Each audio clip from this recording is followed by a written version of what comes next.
আসসালামু আলাইকুম। Indian visa নিয়ে কিছু নতুন আপডেট এসেছে। সেটা হচ্ছে 1 জানুয়ারি 2025-এ। আমরা সেই আপডেটটা দেখব, মানে ভারতীয় ভিসার জন্য নতুন কিছু নির্দেশনাবলী। আরও একটা নতুন তারা আইবিএসি সেন্টার ঢাকাতেই খুলছে, সেটা হচ্ছে ধানমন্ডিতে। কোথায় সবগুলো আপনাদের আজকে দেখিয়ে দেব। এই যে আমার সামনেই যেটা দেখতে পাচ্ছেন সেটা হচ্ছে ভারতীয় হাই কমিশন ঢাকা বাংলাদেশ। সংবাদ বিজ্ঞপ্তি ভারতীয় ভিসা নির্দেশনাবলী। New IBAC location in Dhanmondi Dhaka. নতুন একটি আইবিএসি সেন্টার তারা ধানমন্ডিতে খুলছে। এটা কেন খুলছে এবং কি কারণে সেটা আজকে আমি আপনাদের বলে দেব। তো এখানে আপনি চাইলেই এখন আপনাদের ভিসা সাবমিট করতে পারেন। এটার অ্যাড্রেসটা বলে দিচ্ছি। আইবিএসি সেন্টার, হাউস নং 24, রুট নং 2, ধানমন্ডি ঢাকা। আর এখানে কার্যক্রম চালু থাকবে রবিবার থেকে বৃহস্পতিবার পর্যন্ত। সেটা হচ্ছে আপনি আপনার ভিসা জমা দিতে পারবেন সকাল 8টা থেকে দুপুর 1টা পর্যন্ত। আবার সেখান থেকে আপনি আপনার ভিসা কালেক্ট করতে পারবেন রবিবার থেকে বৃহস্পতিবার, সেটা হচ্ছে 3টা থেকে সন্ধ্যা 6টা পর্যন্ত।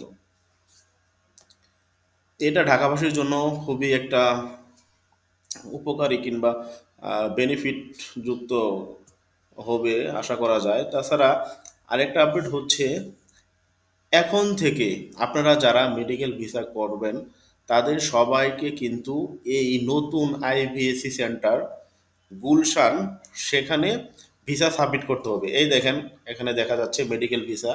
মেডিকেল ভিসা, তো আমরা একটু পরে নিই। Special counter for medical emergency visas is available at IBAC center Gulshan. Medical emergency visa applications may be deposited on a walk-in basis at IBAC Center Gulshan, Dhaka, even without an appointment date. এখানে আপনার কোনো appointment date নিতে হবে না। Appointment date ছাড়াই আপনি আপনার emergency medical ভিসার জন্য অ্যাপ্লিকেশন করতে পারবেন, ওয়াক ইন বেসিস পদ্ধতিতে সাবমিট করতে পারবেন। এটার সেন্টারটা হচ্ছে আইবিএসি সেন্টার গুলশানে। সুতরাং মেডিকেল ভিসা যারা করতে চান তাদের জন্য এটা একটা স্পেশাল সেন্টার। যারা ইমার্জেন্সি আপনারা ইন্ডিয়াতে যাবেন মেডিকেল ভিসা নিয়ে, অবশ্যই আপনারা আপনাদের আবেদনটা এই গুলশান আইবিএসি সেন্টারে সাবমিট করবেন। আর একটা নতুন যে আইবিএসি সেন্টার তো চালু করছে 1 জানুয়ারি 2025, সেটা তো আমি বলেই দিলাম ধানমন্ডিতে। অ্যাড্রেসটাও বলে দিছি। সুতরাং এটাই ছিল ভারতীয় ভিসার সর্বশেষ আপডেট। আরও যদি কোনো নতুন আপডেট আসে অবশ্যই পেয়ে যাবেন। ভিডিওটা ভালো লাগে আমাদের পাশেই থাকবেন, আমাদের চ্যানেলকে সাবস্ক্রাইব করবেন এবং আমাদের পেজটাকে ফলো করে দেবেন। আল্লাহ হাফেজ।